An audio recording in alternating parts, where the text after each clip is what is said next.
So that's not a game that will live long in the memory. But the headline is that Liverpool are through to the quarterfinals of the Carabao Cup after beating Brighton 3-2 at the Amex this evening. And I think with this one, you don't want to go too deep into the performance for one big reason, which is that it is the Carabao Cup and that Arne Slot made 8 changes to his starting lineup. It was a tough draw away from home as well that Liverpool got, and so you can get bogged down in focusing too much on the performance and what Liverpool were like when the reality is that this wasn't their first choice 11. It wasn't the highest importance game that they've got even this week, and so you don't want to go too deeply or think too deeply about this one, to be honest. But I do think it's fair to look at the overall picture and say that Liverpool did, I feel, deserve to win this one. I thought overall they were fairly controlled in the game.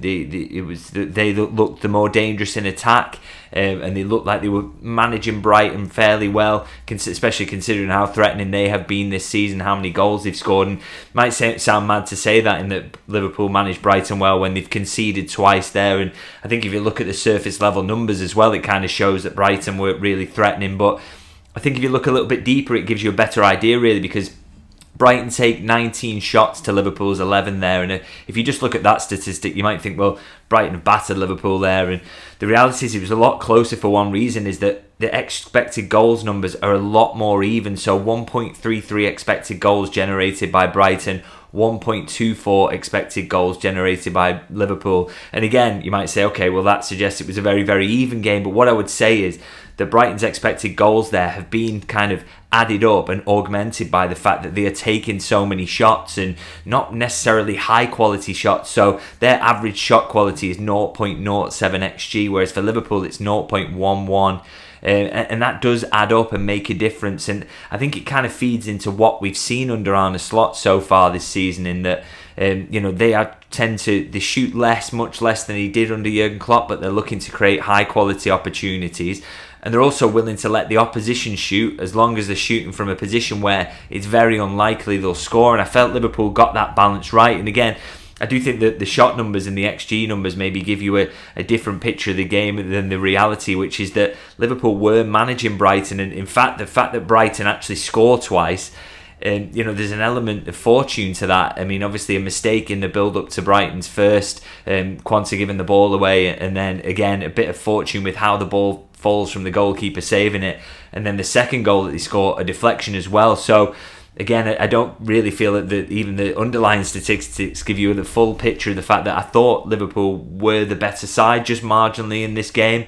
And again, to be able to do that and to be able to show that Arne Slot quality of giving up low quality opportunities but creating decent quality opportunities of your own, even while making 8 changes and showing that control as well, that I think is hugely encouraging, really. As I say, I don't want to read too deeply into this, but I think the fact that so early in Arne Slot's reign we've got an idea of what his teams look like and what they do, and even if he makes a load of changes, that is still present. I think that is a real positive. And again, his record so far this season is now 12 wins, 1 draw, 1 defeat, which is just remarkable, really, and worth dwelling on a little bit. And I think a big reason for that is that there's, even if he has to make changes, there's that continuity. He's been really good at getting his ideas over to the players, and I just thought today was a really good example of that. Despite the fact that Liverpool made so many changes, they looked very good and they looked like an Arne Slot team. So yeah, I think that is encouraging. Now, of course, they're in the hat for the next round. We don't know, as I'm filming this, who they've got next. And I will say one thing, I'm pretty sure that Arne Slot will want the weakest team that's left in the competition, and he'll want them at home as well, because obviously his hands were a little bit tied in terms of rotation because of injuries today. So if anything he can take away in terms of travel and just having an easier draw will make, no matter what the injury picture looks like the next time this competition comes around, would make it a lot easier for him, wouldn't it, if Liverpool were to just get a nice little plum tie. So we'll see how that plays out. Now, I want to focus on a few individual performances here, and I think an obvious place to start really is with Cody Gakpo. 2 absolutely unbelievable finishes. I mean, the first in particular hammers it home. He's got such a powerful shot on him, hasn't he? And in fact, he should really have had a hat-trick. He gets an opportunity before he scores his second where he kind of fluffs his lines and tries to give it to Szoboszlai, and gives him a little chip pass. It's difficult to control. He's getting closed down, and it wastes the opportunity. Obviously, the second time then when that happens again, he thinks, well, if I can hit the ball this hard, why am I passing it anyway? And he hammers it home. So maybe he should be a little bit more selfish at times, because he's got an unbelievably powerful shot on him, so should use it as often as he can. And his general play was really, really good as well. I mean, he ends the game 3 shots, 2 chances created, 2 dribbles completed, 3 out of 7 ground duels won.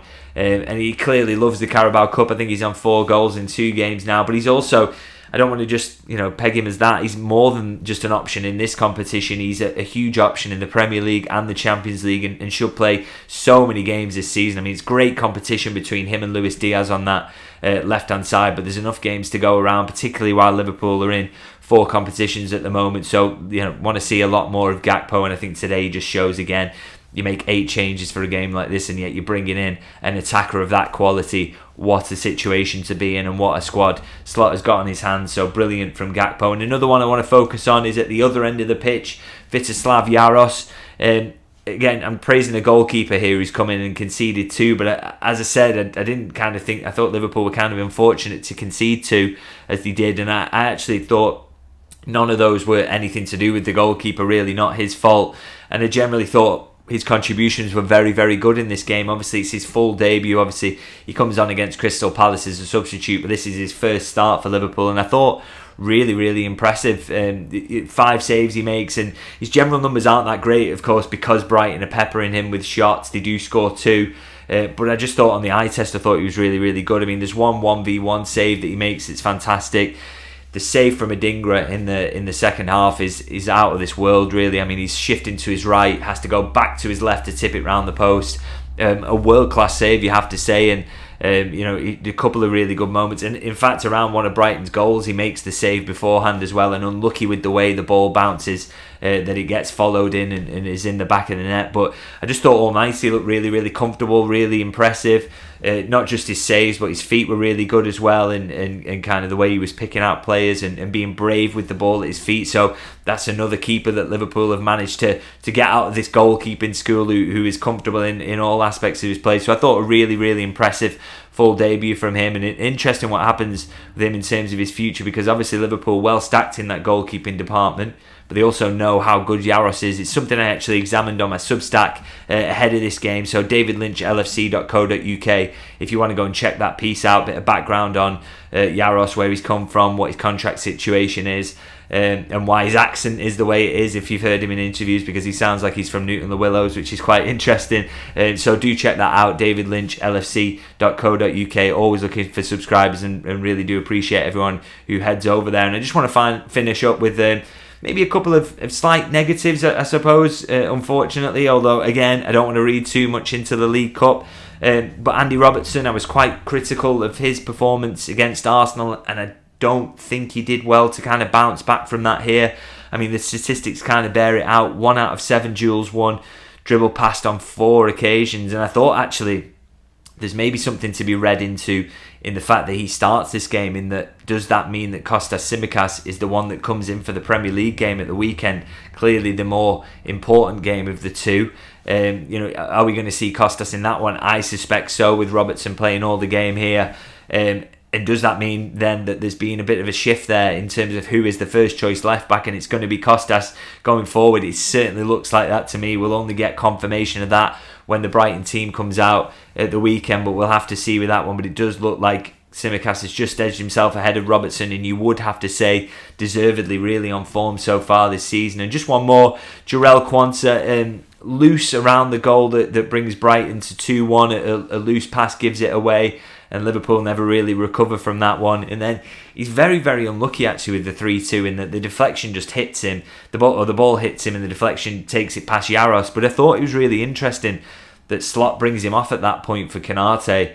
I don't know whether he's trying to send a message there that Quansah needed to be sharper in those moments, or he really wasn't happy with the giveaway around 2-1, and then obviously when you concede a deflected goal after that, then maybe there's some blame to apportion there. That to blame him for the second one feels a little bit harsh, but maybe Slot is sending a message there. He didn't kind of he wanted to see more from Quansah and didn't want him, maybe he felt he was being a bit loose late in the game. So interested to see what he says about that. But it's it was an interesting decision late in the game to drag him off, and maybe one for Quansah to think about in terms of how he moves forward, and what the standards that this manager is clearly setting look to be very, very high, don't they? So anyway, I'm going to wrap it up there. As ever, I'm going to say, if you can like this video, if you did enjoy it, hopefully you did, and just like I say every time, just past 20,000 subscribers, can't believe it. So yeah, really, really appreciate that, guys. And so if you don't subscribe, please do click that button and join in the fun, because there's plenty going on at Liverpool at the moment. And of course, I will be at Brighton at the game against Brighton at the weekend as well, so coverage there from Anfield and my thoughts on the game. But of course, before that, the press conference as well and all coverage of that. So looking forward to that, and back-to-back against Brighton. Let's hope Liverpool can make it 2 wins from 2 against Brighton as well. So see you guys very soon.